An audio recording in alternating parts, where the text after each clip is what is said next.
gitu.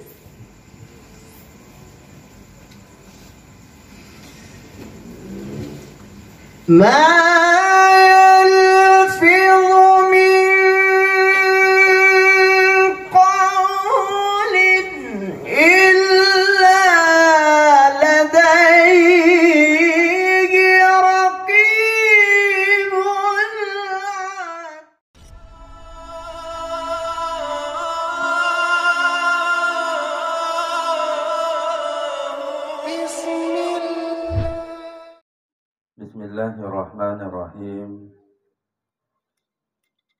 Assalamualaikum warahmatullahi wabarakatuh. Waalaikumsalam warahmatullahi wabarakatuh. Bismillah, Allahu Akbar.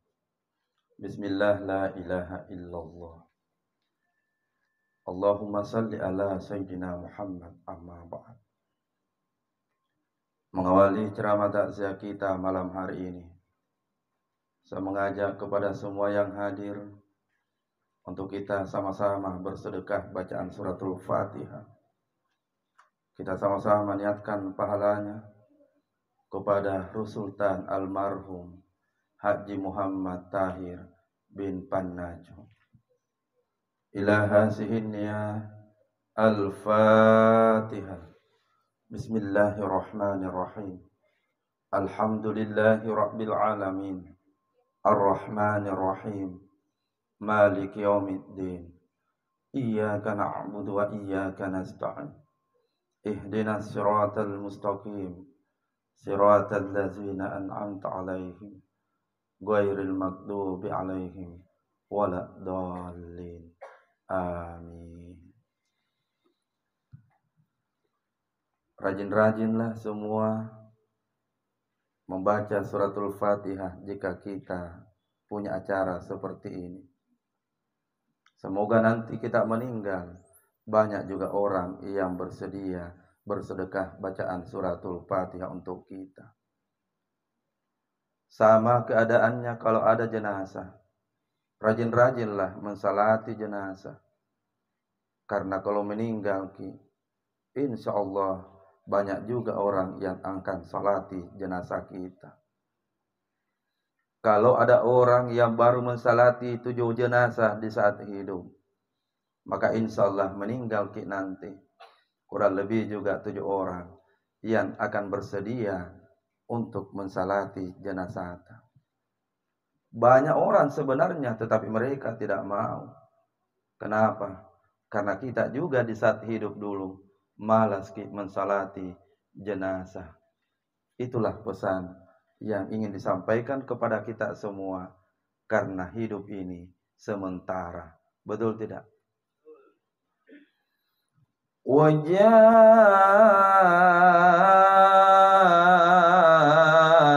zakratul maut.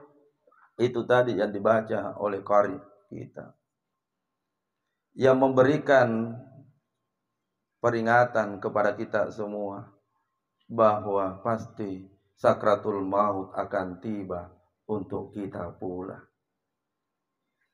Almarhum Haji Muhammad Tahir lebih duluan dibandingkan kita. Tapi tidak menutup kemungkinan dalam waktu dekat kita pun akan menyusul almarhum yang sudah dikubur. Tapi biasanya Pak Ibu, yang cepat menyusul orang yang sudah dikubur, yang kita datangi takziah, itu bisa ditandai. Yang cepat biasa menyusul kalau selama ceramah takziah berlangsung, jemaahnya mengantuk. Jadi kalau ada yang mengantuk, perhatikan makin nanti. Saya sudah 2-3 kali peristiwa seperti ini. Ditelepon sama jemaah ustaz, mau lagi orang takziah malam ini. Saya bilang, ada datang Kak tadi malam. Dia bilang, ada lagi yang meninggal jemaah yang hadir takziah tadi malam. Saya bilang, siapa? Dia bilang, yang duduk di depan tapi yang mau tidur. Balas nih.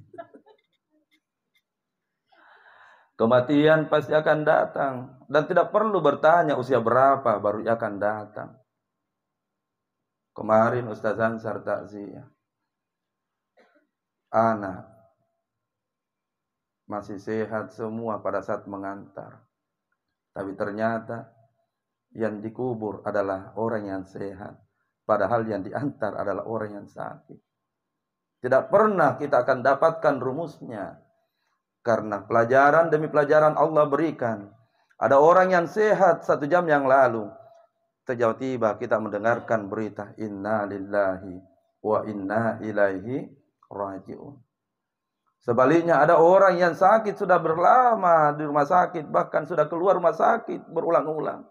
Tapi ternyata lebih dulu anak yang sehat. Yang tidak pernah masuk dalam rumah sakit. Apalah yatafakkarun.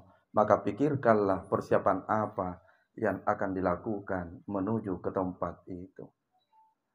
Lihatlah kenyataan semua yang hadir pada malam hari ini. Almarhum punya anak-anak. Tapi kalau mau lekik jujur, adakah anaknya almarhum yang mau menemani orang tuanya setelah dikubur? Ada atau tidak? Tidak akan pernah bapak ibu bisa temukan kalau meninggal orang tua setelah dikubur, ada anak yang mau temani di atas kuburan. Jangan makin cerita kalau menantu. Anak lagi. Betul tidak? Betul tidak?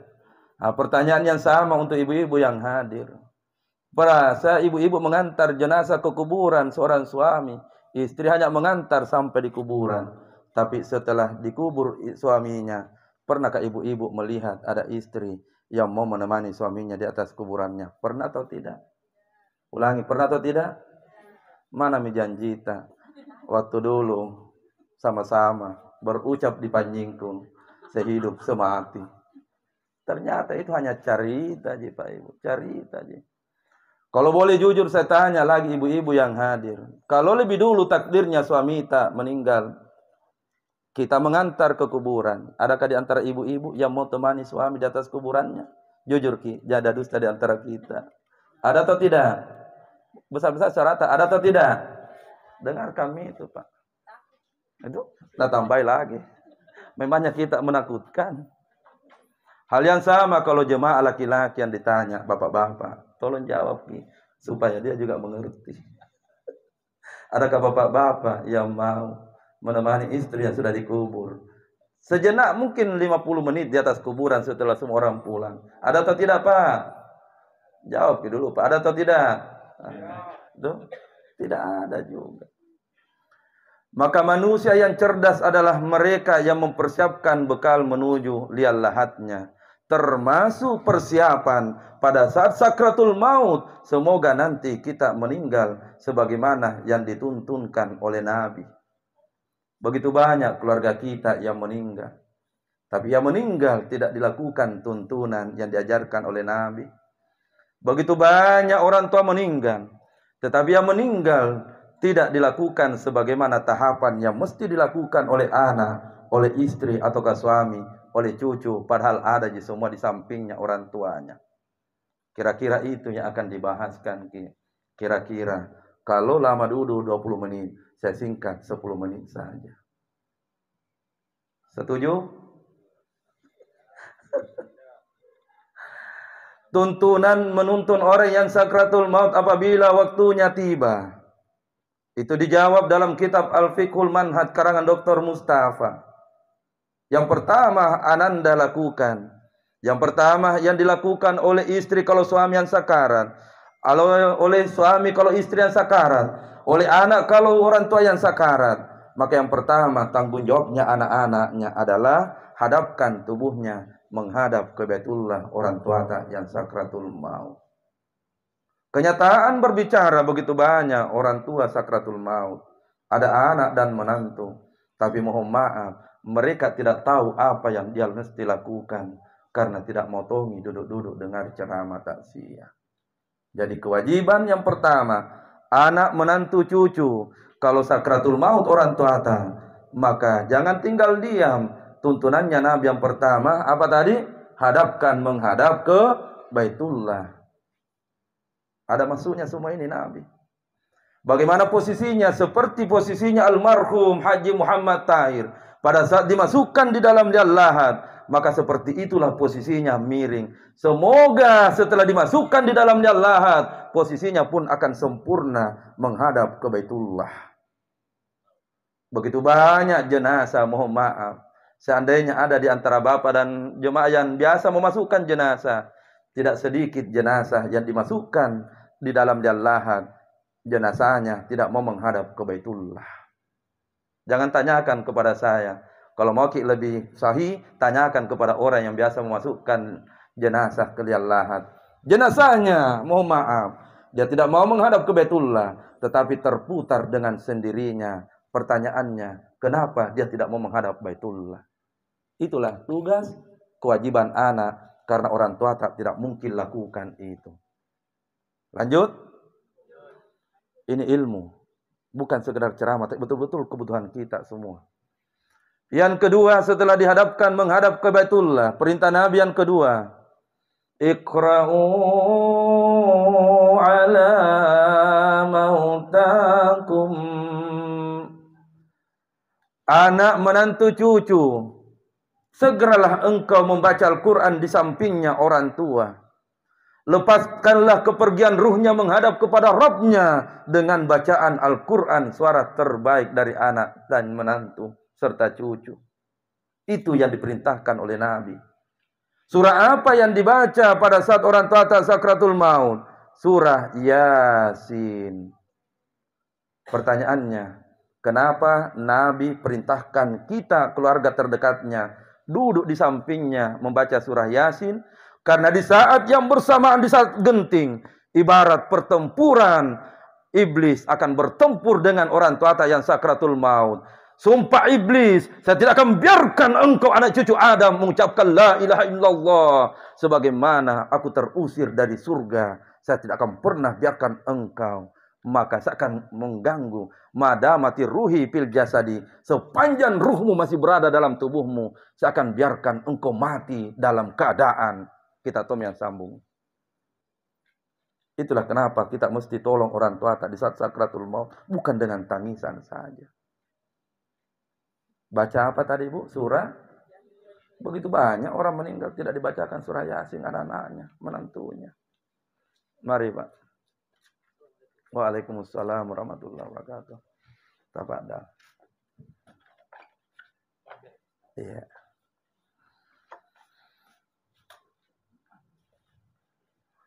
Lanjut. Bacalah surah Yasin dengan pelan-pelan. Bismillahirrahmanirrahim. Yasin.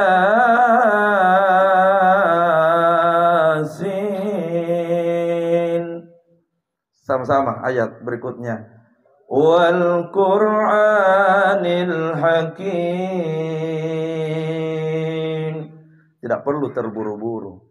Karena di saat kita semua anak menantu cucu membaca surah Yasin, tatanazzalu alaihimul malaika, maka malaikat yang akan datang menjemput dan mencabut ruh itu pun sudah datang di sekelilingnya orang yang sakratul maut. Berkata sahabat, berapa malaikat yang datang menjemput ya Nabi? Dijawab oleh Nabi, kalau dia adalah orang yang saleh, malaikat yang datang itu berpakaian serba putih yang sangat harum. Ia pun membawa kain kafan min nur dari cahaya. Lalu dia simpan di samping kanannya orang yang sakratul maut, sambil menunggu anak, menantu dan cucu selesai membaca surah Yasin dulu. Ya Nabi, berapa? Nabi hanya menjawab, sejauh mata memandang ke depan, sejauh mata memandang ke arah kiri dan kanan dan arah belakang. Sejumlah itulah malaikat. Bisa dibayangkan berapa malaikat yang datang. Tapi dia duduk bersama dengan anak, cucu, menantu, membaca surah Yasin. Dia kasih kesempatan dulu kita. Kalau satu orang yang mau membaca nanti Al-Quran pada saat sakratul maut orang tua, di mana posisinya ia duduk? Maka posisinya kalau satu anak yang membaca Al-Quran surah Yasin, maka dia duduk pas di depan wajahnya orang tuanya. Jadi kalau suami nanti sakarat, istrinya bacalah surah Yasin pas di depan wajahnya suami. Kalau dua orang, maka dia duduk pas sejajar dengan kepalanya suaminya. Ataukah kalau anak, maka dia duduk pas di sejajar dengan kepala. Kalau dua ini, Begitu lagi ada kemanakan yang datang, dia akan membaca surah Yasin. Maka di mana dia duduk kalau orang ketiga? Dia duduk pas di depan dadanya, orang tua ataupun neneknya. Kalau 4, maka dia duduk, mohon maaf, pas di depan ini. Kalau 5, maka dia duduk pas di depan kedua lututnya, orang tua ataupun nenek.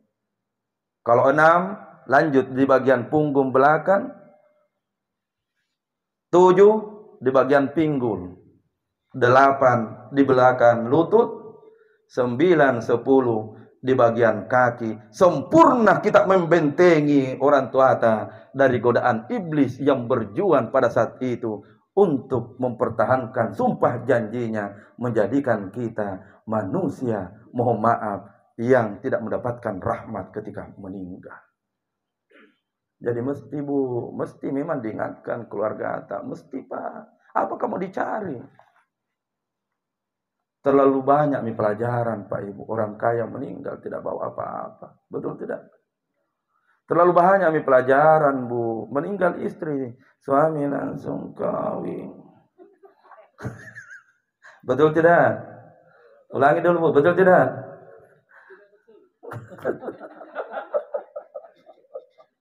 Terlalu banyak pelajaran. Tapi bukan hanya suami begitu Bu, perempuan juga begitu tonje. Kisah nyata ini saya cerita di mana-mana. Temanku meninggal suaminya. Dia seperti mau meninggal, langsung dia bilang pada saat sudah dikubur suaminya, Ustaz, saya berjanji di hadapanmu Ustaz. Di atas pusaranya istri suamiku Ustaz, saya berjanji tidak akan pernah menerima cinta laki-laki yang lain. Saya hanya bilang, sweet, pelan-pelan maki. Ternyata ucapanku, jawabannya kembali muncul 7 bulan setelah dikubur suaminya. Dengan santainya menelpon, Ustaz, mau ke undang Ki nasihat pernikahan bulan depan. Saya bilang, siapa mau menikah, tetangga atau adik atau kemana kantang? Dia bilang, bukan tetangga, bukan juga adik. Saya bilang, siapa Pak? Dia bilang, yang bicara ya Ustaz. Saya hanya mengatakan, bukankah dulu berjanji di atas kuburan suami?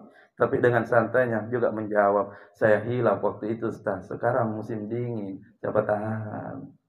Itulah kenyataan yang mesti kita buka mata. Kembali baca surah Yasin. Selesai poin kedua. Sekarang sudah jam 9. Tambah? Oke. Saya akan baca sampai menutup mata jenazah. Begitu penting pelajaran ini kita simak. Poin yang ketiga. Setelah dibacakan surah Yasin, ada jemaah yang bertanya, bagaimana kalau ada anak cucu di samping tapi tidak membacakan surah Yasin? Mohon maaf. Kalaupun ada anak menantu di samping kita pada saat sakratul maut tapi tak ada yang bacakan surah Yasin, hendak saya sampaikan bahasa halusnya seperti ini. Apa hadiah terindah yang diberikan orang tua pada saat sakratul maut? Sementara hadiah yang terindah dinanti orang tua tak pada saat sakratul maut adalah suara terbaik dari anak menantu cucu dengan bacaan Al-Quran pada saat itu terjadi. Itu pun yang ibu butuhkan, itu pun yang bapak butuhkan pada saat sakratul maut nanti. Setelah dibacakan surah Yasin sampai selesai, perintah Nabi yang ketiga tuntunannya, lakinu mautakum, talkinkanlah orang yang sakratul maut itu. Bagaimana caranya ditalkin? Tadi kan menghadap ke Baitullah, dibacakanlah talkinnya dengan talkin bacaan zikir, dibisikkan di telinganya. Saya awali, Bapak Ibu bisa sambung. La ilaha, sambung lagi semua. Illallah. Bisa diulangi satu kali. La ilaha illallah. Allahumma hawwin alaina fi sakaratil maut. Ya Allah, mudahkanlah kami yang mengucapkan tadi zikir ini. Ketika sakratul maut tiba, mengucapkan kalimat itu ya Allah. Amin ya rabbal alamin. Tapi hendak bertanya kepada semua yang hadir. Biasa semua jadi itu melihat orang yang sakratul maut. Tapi yang boleh menjawab yang biasa melihat orang yang sakratul maut. Pertanyaannya, gampang dan mudah tidak mengucapkan zikir itu ketika sakratul maut tiba. Silakan maki jawab. Silakan, tidak perlu berbohong karena kita selalu melihat semua itu. Silakan maki jawab supaya kita juga memperbaiki diri kita. Karena biar rajin ki sembahyang Pak Ibu, biar rajin sekali ki haji umrah berkali-kali pun sudah kita lakukan. Tapi kalau tidak baik sifatnya, apa artinya semua itu? Biar rajin berjamaah di masjid. Kalau orang tua masih hidup dua-dua, ataupun salah satunya, tapi kita sia-siakan salah satunya, apa artinya sembahyang? Coba jujur ki jawab. Orang rajin salat berkali-kali haji umrah tapi mendurhakai orang tuanya, diterima tidak ibadahnya? Tolong dulu dijawab. Diterima tidak? Besar-besar satu kali. Diterima tidak? Ini penyakit sekarang. Di zaman kita semakin maju. Tidak sedikit di luar sana anak yang sia-siakan orang tuanya. Betul tidak? Jujur maki. Ini kenyataan yang berbicara. Boleh jadi bukan hanya di sana. Mungkin ada di antara kita di tempat ini. Apalagi kita suami mampu belikan istri tak pakaian harga 3 juta setiap lebaran. Bahkan bukan hanya 3 juta, mungkin sampai 10 juta setiap kali lebaran. Tapi urusan dengan orang tua, mohon maaf, kita selalu berpikir 100 kali untuk mengeluarkan uang kita. Itu umum terjadi. Dan bukan hanya di sana terjadi. Boleh jadi di antara kita, mungkin ada yang nak kena ceramah ini. Tidak apa-apa. Betul tidak? Betul tidak? Dan saya sudah survei. Ternyata banyak suami yang tidak bisa menafkahi orang tuanya. Itu gara-gara uang sudah dipegang oleh istrinya. Tolong jujur dulu. Jangan kita jawab, bapak-bapak saya tanya. Pak, kalau uang sudah dipegang sama istri, susah tidak diminta Pak? Jujur jaga dusta di antara kita. Ulangi dulu. Susah tidak diminta kalau uang sudah dipegang sama istri.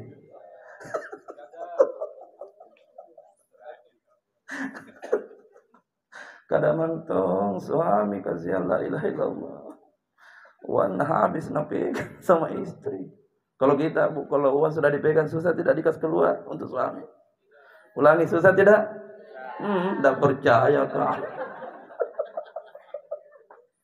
Jangan lupa suami kita itu adalah harta yang tidak akan pernah tergantikan dari orang tuanya. Kita juga Pak, jangan lupa. Nah biar dicuci 7 lautan yang habis airnya mencuci darah yang ada di tubuh kita. Yang mengalir itu adalah darah kedua orang tua. Satu waktu kisah nyata bercari pada Ustaz Ansar. Ada jemaah yang menangis sambil berkata, Ustaz, anakku semua sudah sukses. Tapi tak satu pun dari mereka yang mau perhatikan kepada saya orang tuanya Ustaz. Saya hanya tersenyum lalu menjawab balik. Bu, tidak perlu saya berikan jawabannya. Yang saya mau jujurlah ibu. Di saat orang tua tak hidup dulu, apakah ibu tidak melakukan hal yang sama seperti yang dilakukan oleh anak kepada ibu? Apakah pada saat orang tua tak hidup, ibu tidak sia-siakan? Dia tidak bisa berucap, dia hanya menangis lalu berkata, kenapa Ustaz tanyakan itu? Saya bilang, begitulah cara Allah memberikan balasan. Bagaimana saat orang tua tak dulu disia-siakan, tidak meninggal sebelum kita rasakan bagaimana pedisnya dibuat seperti itu oleh anak-anak. Jadi yang hadir di tempat ini, mohon maaf, yang selalu menyanyiakan orang tuanya, tidak akan meninggal sebelum kita rasakan bagaimana sakit yang pernah dirasakan orang tua kita. Mulai itu banyak kuliah banget, banyak termenung. Atau termenung karena mau tidur maki. Lanjut stop. Apa artinya salat kalau kita durhaka kepada orang tua? Makanya Pak, mungkin salah penelitianku. Tapi saya akan pertahankan karena ini contoh di mana-mana. Tidak sedikit anak-anak yang sudah sarjana, kuliahnya semakin tinggi, tapi kurang menghargai orang tuanya. Itulah yang terjadi hari ini. Kalau bertemu dengan atasannya di kantor, dia akan tundukkan badannya saking hormatnya kepada orang yang ada di kantornya karena dia adalah pimpinannya. Dia lupa bahwa engkau jadi orang sukses adalah doa kedua tangannya orang tuamu.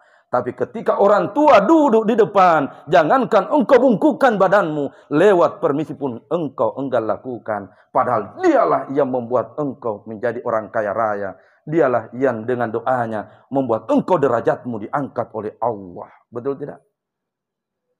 Ini fenomena ini Pak. Tidak bisa dipungkiri. Dan saya yakin Bapak Ibu juga tahu ini persoalan. Maka kembalilah semua yang hadir di tempat ini.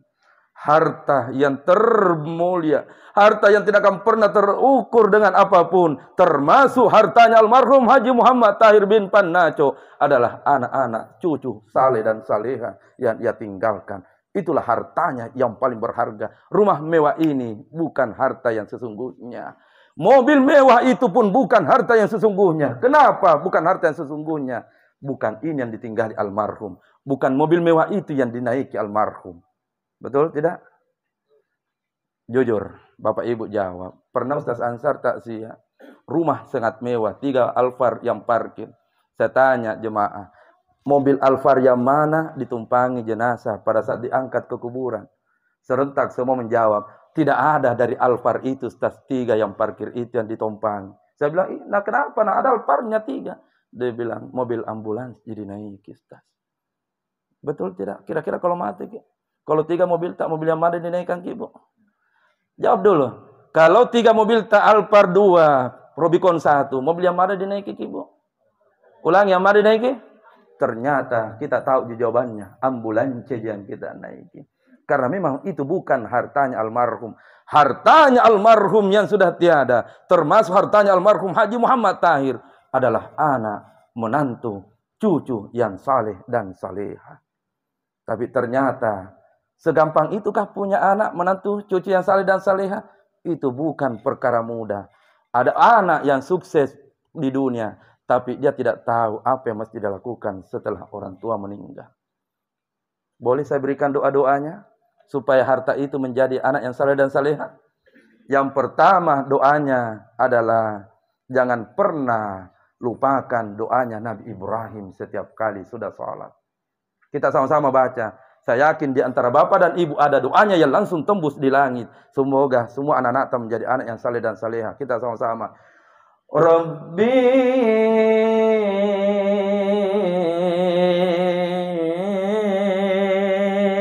sama-sama sambung. Habli minas solihin. Bisa ulangi lagi 1 kali supaya lebih khusyuk. 1 kali kita sama-sama. Rabbi habli minas solihin. Ya Allah, jadikan semua anak-anak kami yang ada malam ini mendengarkan ceramah takziah menjadi harta yang tak ternilai dengan menjadi mereka anak yang soleh dan saleha. Amin ya rabbal alamin. Pak Irwan, saya kalau kuliah anakku tidur Pak Irwan, kadang juga menetes air mataku. Kadang menetes, lalu saya berkata, ya Allah, semoga 3 anakku yang tertidur ini sampai saya meninggal tidak ada yang sakit-sakiti hatiku, ya Allah. Ya Allah, semoga 3 anakku ini yang ada di hadapanku yang Engkau titipkan, mereka semua menjadi harta yang tidak ternilai untukku, ya Allah.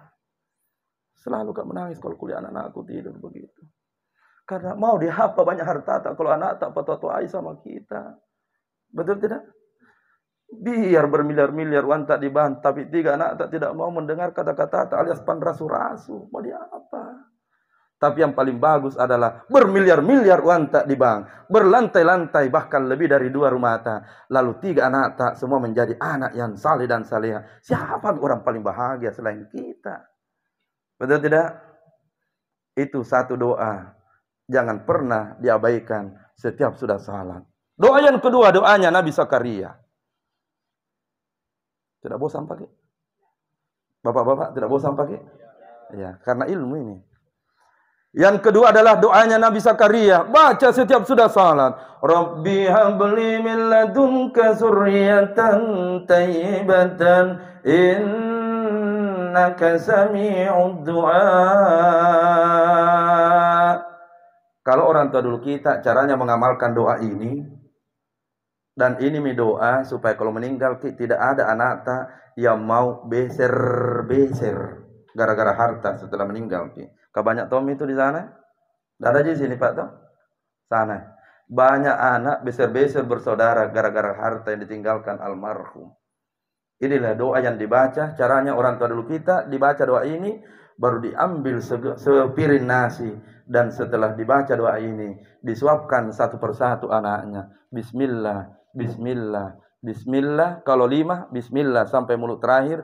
Dan setelah itu diusap bagian dahinya anak tak. Lalu dalam hati orang tua membaca, ya Allah, semoga kalian semua berlima bersaudara, lahir batin dunia akhirat selalu saling sayang menyayangi. Itu yang dibaca, Bu. Meninggal tidak ada anak tak mau beser-beser gara-gara harta. Insya Allah. Dua doa ini jangan pernah dilupakan setiap sudah sholat. Selain doa yang dibacakan tadi, ada amalan orang tua dulu kita yang mulai ditinggalkan oleh kita semua dalam mendidik anak-anak kita. Sebelum saya bahas amalan itu, saya bahas singkat saja. Kita mengingat masa lalu. Yang berumur 50 tahun berarti kita mengingat 45 tahun yang lalu di saat kecil. Perhatikan Ibu, waktu kecil Pak, kalau dulu orang tua tak seperti ini, lalu ada tamunya dan kita lari-lari, nah tegur kita orang tua dengan berkata, jangkit ribu nak, jangkit lari-lari nak. Nah tegur kita atau tidak? Jujur kita, tegur atau tidak? Orang tua tidak tegur dengan ucapan jangkit lari nak, jangkit ribut nak. Tidak. Yang dilakukan, mohon maaf Bapak, yang dilakukan adalah dia hanya menunggu anaknya sambil berlari sampai dia duduk, baru dia menatap anaknya dengan tatapannya orang tua.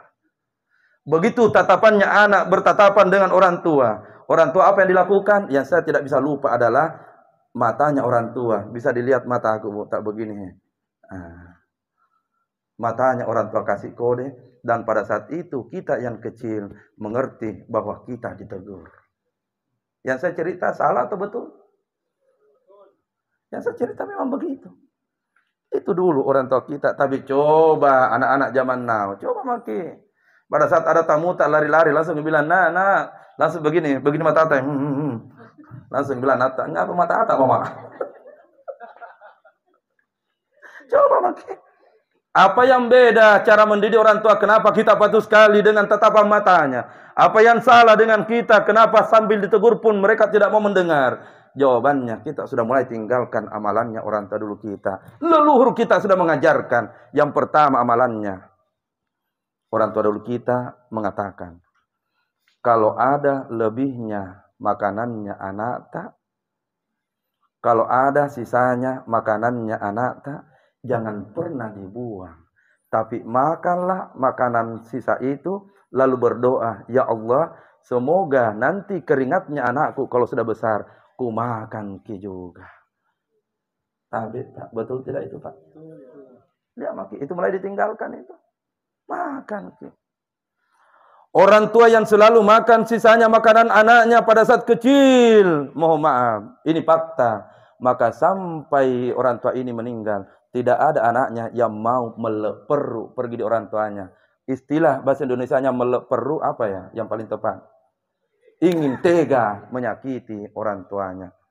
Pak Ibu, saya cerita sedikit, baru-baru kenyataan. Saya tidak tambah, tidak kurang. Ada orang tua Pak, 5 anaknya, ada 1 anaknya, sampai meninggal tidak pernah pergi lihat anak orang tuanya di rumah sakit. Kira-kira pertanyaannya, adakah orang yang ingin punya anak begitu? Sampai meninggal ibunya, dia tidak pernah mengunjungi di rumah sakit. Padahal sudah keluar masuk rumah sakit, nanti mau dikubur orang tuanya, baru dia datang dengan istrinya. Itukah anak yang kita harapkan? Banyak uangnya tapi nak kasih begitu. Itukah anak yang kita banggakan? Itu yang dibanggakan. Banyak mobilnya tapi nak kasih begitu. Mohon maaf. Bukan itu yang kita butuhkan pada saat kita nanti sakit. Yang kita butuhkan kehadiranmu, wahai anak-anakku.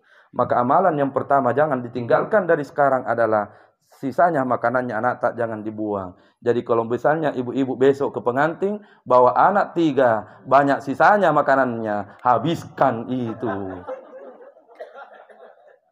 Barakah. Nah, ditambah lagi amalan yang kedua. Saya yakin ada yang tahu ini. Ada amalannya orang tua. Siapa orang tua yang amalkan ini, maka anak biar makanan apapun di depannya yang mau dia makan. Kalau makanan enak, maka dia tidak bisa makan. Pasti nak ingat kedua orang tuanya. Mungkin di Palopo, mungkin di Masamba, mungkin di mana. Dia pasti akan ingat. Ada yang biasa begitu? Ada yang biasa begitu Pak Ibu? Jujur Maki. Apa amalannya orang tua sehingga anak-anak begitu? Amalannya orang tua tak dari kecil adalah, perhatikan Ki, waktu kecil. Pada saat kita makan, ada gelas satu khusus itu disiapkan untuk bapak tak. Lalu beda untuk gelas anak-anak. Ingat Maki itu waktu kecil. Tandai ada gelas yang disimpan oleh bapak yang diisikan air oleh ibu tak, di mana gelas itu yang boleh minum hanya bapak tak. Anak-anak tidak boleh minum. Orang tua tak cara mengamalkannya, diminum sebagian air itu, baru ditiupkan salawat. Setelah ditiupkan salawat, sisanya air minum itu sengaja dia minumkan kepada anak-anaknya. Itu amalannya. Siapa orang tua yang melakukan amalan ini, biar di mana anak tak berada, boleh jadi mungkin di Papua, di Kalimantan, ataupun di Aceh, dia tidak akan pernah lupa sedikit pun orang tua. Apalagi kalau dia mendapatkan nikmat di depannya, makanan yang enak itu, dia tidak akan bisa makan sebelum ingat orang tuanya. Itu biasa orang langsung tiba-tiba menelpon, Umi, sudah makan Umi. Padahal dia tahu orang tuanya sudah makan, tapi tidak nyaman rasanya menikmati makanan sebelum telepon orang tua. Amalan itu juga sudah mulai ditinggalkan hari ini. Bu, suatu waktu ada jemaahku yang langsung curhat, bilang, Ustaz, itu kapan sebabnya Ustaz? Semenjak sudah ku minum sisanya minuman tak, tidak bisa kak tidur, ku ingat terus. Saya bilang masih mau kita tambahin. Mati nih. Ceramahnya panjang sekali tapi waktu ini. Sampai di sini Mi. Ulangi sampai di sini Mi. Oh masih mau. Dosa gak kalau dia sampaikan. Saya cukup 3. Adapun 4, 5, 6, 7, 8 penjelasannya itu ada di YouTube. Saya sampai 3 saja. Karena beda itu kalau dibukakan berkahnya. Lanjut Mami. Yang ketiga, kenapa patut sekali anak-anak tak pada saat orang tua dulu kita beda dengan kita. Yang ketiga amalannya mulai juga ditinggalkan. Orang tua dulu kita, semiskin-miskinnya orang tua tak. Kalau nak kasih makanan ataupun apa-apanya, tidak pernah itu ikut cerita, apalagi mengungkit cerita. Tapi bayangkan, mohon maaf kita semua yang tersinggung, kayak ini kenyataan. Dikasih ke anak tak yang mungkin rajin boros belanja, selalu dikasih uang dengan cara ambil ini, bodoh ini tidak mau berhenti lonjong. Jujur Ki, betul tidak? Jujur Ki, betul tidak? Kadang kita kasih, tetapi pada saat kita kasih, ikut kata-kata yang tidak bagus. Itulah sebabnya dulu anak-anak kita terlambat ke sekolah karena berjalan kaki ke sekolah. Tapi sekarang coba anak-anak tak naik motor, naik mobil, tapi tidak ada apa ke sekolah anak. Sebagian begitu. Kenapa? Karena pada saat dikasih pembeli bensin, ikut marah-marah. Itu kenapa uang itu tidak berkah. Akhirnya anak-anak tak terputar di luar, tidak ada apa ke sekolah anak. Ibu, ini fakta. Saya sudah teliti ini. Tidak main-main. Makanya Bu, besok kalau mau dikasih uang anak tak kasih Mi. Jangan ikuti koro-koran tak. Kadang mentong itu. Sana ya. Betul tidak? Sana aja. Jangan ikut koro-koran. Ada lagi lebih sadis saya dengar. Nah kasih uang anaknya baru bilang, ini anak tidak ada buah-buahnya. Dia bilang suaminya, jangan bilangnya anak tidak ada buah-buahnya. Langsung juga seram bapaknya. Kau juga tidak ada buah-buahnya. Sama aja anakmu. Langsung suaminya bilang, masa tidak ada buah-buahku na 5 mi anakmu? Si mau. 4, 5 kita nonton saja nanti di tempat YouTube. Saya langsung kembali ke pembahasan setelah poin ketiga, talqin berulang-ulang. Langsung poin keempat, tanggung jawabnya anak kalau orang tua tak sakarat. Ini Mi yang paling terakhir dari menuntun orang yang sakratul maut. Tolong Ibu besok kalau suami tak yang sakarat, pada saat kedua kakinya sudah dingin. Tolong Pak, ilmu ini untung kalau Bapak pernah dengar di tempat lain. Kalau kedua kakinya istri tak, kalau istri tak yang sakarat sudah mulai dingin, maka itu kode dari malaikat bahwa sebenarnya ruh sudah dicabut dengan pelan-pelan. Yang pertama kali meninggal di antara anggota tubuh kita adalah kedua kaki, maka dingin kaki itu. Dinginnya kaki orang meninggal dengan orang hidup beda. Tapi periksa tongi dulu kaki kita. Tidak lain-lain jadi dingin nah. Tahu lain-lain dingin nah. Diistirahatkan pada titik terminal pertama ruh itu. Karena ruh itu tidak langsung dicabut. Pelan-pelan itu malaikat. Begitu sampai di tempat ini, malaikat menunggu anaknya. Kalau anaknya di sampingnya. Malaikat menunggu istri kalau suami yang sakarat. Malaikat menunggu suami kalau istri yang sakarat. Apa yang dibacakan? Ayatnya ada dalam surah Al-Fajr. Ya ayyatuhan nafzul mutmainnah, wahai jiwa yang tenang. Ulangilah 3 kali. Kalau paling tidak ada, kalau misalnya tidak ada keluarga, anak yang bisa bacakan itu, malaikat sebenarnya itu berucap kepada orang yang ada di sampingnya, hei, tidak adakah yang bisa bacakan ayat ini? Karena kami malaikat tidak bisa bacakan itu. Jadi ini memang ilmu mesti anak-anak tak dengar nanti. Saya ulangi. Kalau pada saat ruh ini sampai di sini, tak satu pun yang bacakan ayat itu, sebenarnya malaikat ingin berkata, tidak adakah di sini anak-anaknya yang bisa bacakan ayat ini? Tapi tetap ditunggu. Kalaupun tidak ada, maka lanjut tahapan kedua, malaikat akan tarik lagi pada terminal kedua. Lalu pada saat itulah dibaca ayat berikutnya. Irji'i ila rabbiki radiyatan mardiyah, kembalilah wahai jiwa yang tenang. Haji Muhammad Tahir bin Pannaco, kembalilah engkau menghadap kepada Rabbmu dengan hati yang bersih, dengan hati yang tenang. Allah Rabbmu pun menanti kedatanganmu. Sebentar lagi engkau akan menghadap kepadanya. Kalaupun tidak ada anak, menantu, cucu yang bacakan, malaikat masih tetap menanti. Adakah di antara sekelilingnya yang akan bacakan ayat itu? Nah, tunggu jak itu malaikat. Karena tidak langsung jadi cabut. Kalaupun tidak ada, ya sudahlah. Kalaupun ada, maka almarhum Haji Muhammad Tahir pada saat detik-detik akan keluar ruh itu, ia pun melepaskan 4 zikir sebagai tuntunan zikir terakhir sebelum ia keluar untuk meninggalkan alam dunia. Apa yang dibaca? Yang pertama adalah zikirnya tubuhnya, yang kedua adalah zikirnya hatinya, yang ketiga adalah zikirnya nyawanya, yang keempat adalah zikirnya rahasianya. Karena sebentar lagi dia akan tinggalkan alam dunia menuju alam akhirat. Tapi mohon maaf, saya tidak bahas itu 4 zikir. Karena saya menganggap Bapak Ibu juga sudah pasti tahu dengan usia yang ada sekarang dikasih Allah. Apalagi mau ditunggu? Apalagi mau dinanti? Menantikah malaikat pencabut nyawa datang baru kita mau belajar itu 4 zikir? Belajar bagi sekarang. Jangan lagi tunda karena kematian tidak pernah ada yang tahu. Setelah dibaca 4 zikir itu, malaikat tersenyum lalu bacalah ayatnya. Fadkhuli fi ibadi,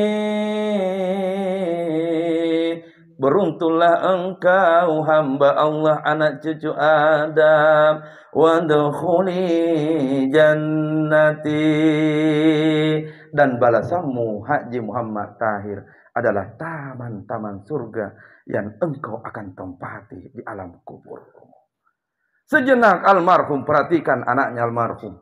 Pada saat itulah mata yang tadinya tertutup rapat pelan namun pasti terbuka pelan. Perhatikan makin. Tidak ada itu Pak Ibu orang yang meninggal yang tertutup matanya, tidak. Terbuka dulu itu, nanti ditutup oleh keluarganya, baru tertutup rapi. Betul tidak? Kalau 1000 jenazah yang mau orang meninggal yang mau kita teliti, ya maka tak satu pun itu yang tidak terbuka. Terbuka. Akhirnya Nabi menjawab, tidak keluar ruh itu sebelum diperlihatkan kepada almarhum termasuk Haji Muhammad Tahir. Apakah taman-taman surga? ataukah sebaliknya. Tapi saya yakin almarhum pasti diperlihatkan taman-taman surga. Amin ya rabbal alamin. Riwayatnya dipersingkat lagi karena waktu. Dihadapkanlah ruhnya almarhum di hadapan Allah. Saya singkat tausiahnya. Allah berfirman kepada malaikat rahmah yang mengantar ruh itu. Malaikat, bawalah ruhnya Haji Muhammad Tahir kembali ke dunia. Biarkan dia melihat siapa yang menutup matanya. Biarkan dia melihat kenyataan siapa yang akan memandikan dia sebentar. Biarkan dia melihat kenyataan siapa yang memberikan kain kafan sebentar. Biarkan dia melihat siapa yang datang melihat jenazahnya. Dan biarkan dia melihat siapa yang mengantar ke liang lahat. Dan biarkan dia melihat siapa yang memimpin salat jenazahnya. Dan biarkan dia melihat sampai siapa yang memasukkan ke dalam liang lahatnya. Ya Rabbi, semoga kami meninggal, anak-anak kami, cucu-cucu kami yang menutup mata, memandikan, mengkafani, memimpin salat jenazah, memasukkan ke dalam liang lahat, ya Allah. Kenyataan itu almarhum sudah lihat.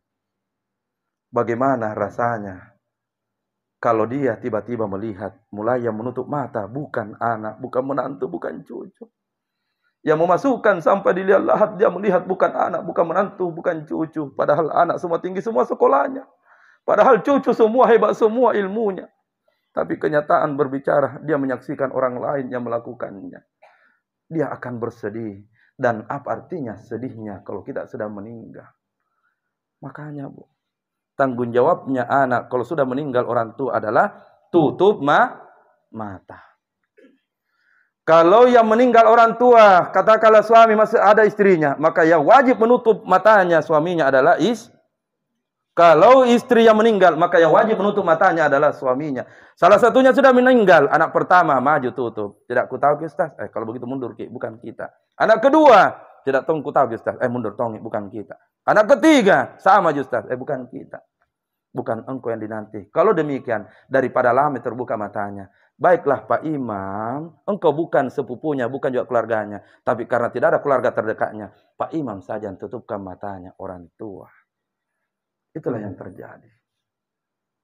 Mengingatkan, sebaik-baiknya orang yang menutup matanya jenazah adalah keluarga paling terdekatnya. Karena dia melihat siapa yang lakukan itu.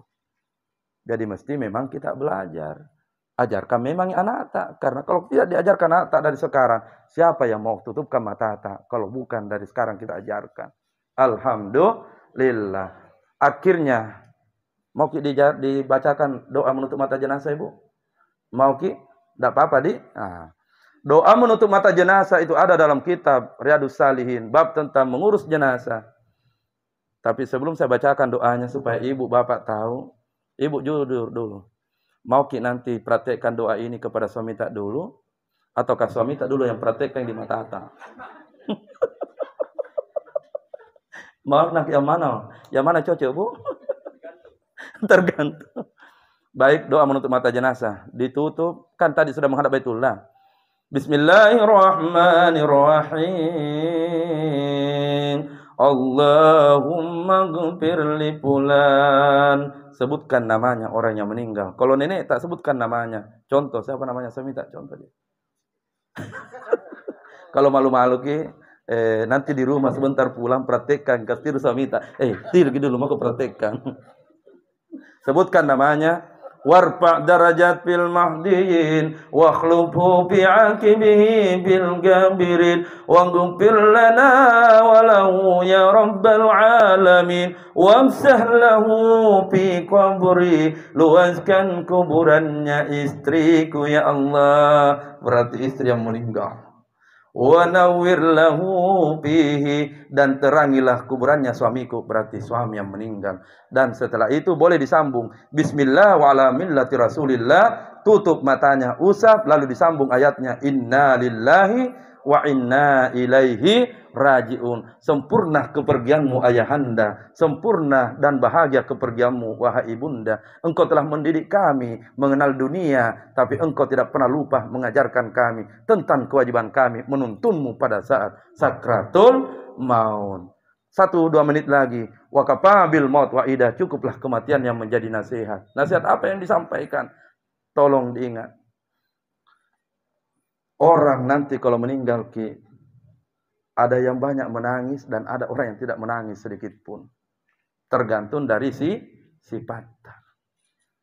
Tapi kalau baik sama orang, sama keluarga, yakinlah bahwa tidak serta-merta ataukah tidak sengaja keluarga yang pernah kita tolong, apalagi yang selalu kita tolong, itu menangis. Tapi kalau banyak wantat tapi tidak baik sifat, mohon maaf. Haji maki umrah berkali-kali tapi sana seket.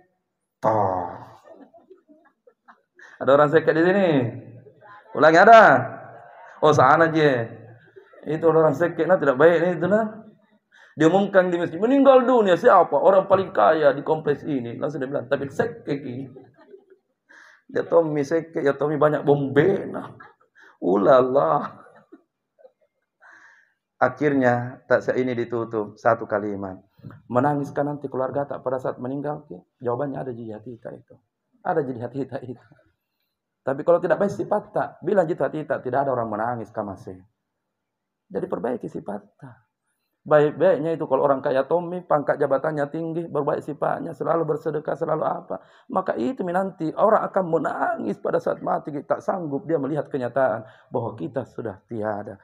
Tapi kalau tidak baik sifat, orang doakan, aku nak mati. Atau tidak? Kesimpulannya apa tadi yang pertama? Kewajiban anak kalau orang tua sakarat. Menghadap ke. Yang kedua, bacakan surah. Yang ketiga, talqin la ilaha. Yang keempat, bacakan kalau dingin kakinya ya ayyatuhan nafsul mutmainnah. Yang kelima, bacakan doa itu. Kalau sekiranya ilmu ini mau diterima dan mau hafal cepat. Doanya tadi memang agak panjang, tapi kalau dibaca itu 30 kali berulang-ulang ada di HP ku. Nanti ku kirimkan doanya. Kalau mau tidak perlu orang ditawari kalau tidak mau. Ini kan ilmu Yang mau silakan, yang tidak mau tidak ada masalah. Chat sebentar nomorku, nanti ku kirimkan pahala dari saya untuk kita. Insya Allah. Kita berdoa dulu, saya kasih nomornya sebentar. Bismillahirrahmanirrahim. Alhamdulillahirabbil alamin. Wassallallahu ala sayyidina Muhammadin wa ala alihi wa sahbihi wasallam. Allahumma ighfir lahu warhamhu wa'afihi wa'fu anhu. Rabbana atina min ladunka rahmah wa hayyi lana min amrina rasyada. Ya ayyatuhan nafsul mutmainnah irji'i ila rabbika radiyatan mardiyah. Fadkhuli fi ibadi wadkhuli jannah. Wa sallallahu ala sayyidina Muhammadin wa ala alihi wa sahbihi wasallam. Al-Fatihah. Ghairil maghdubi alaihim waladdallin. Amin.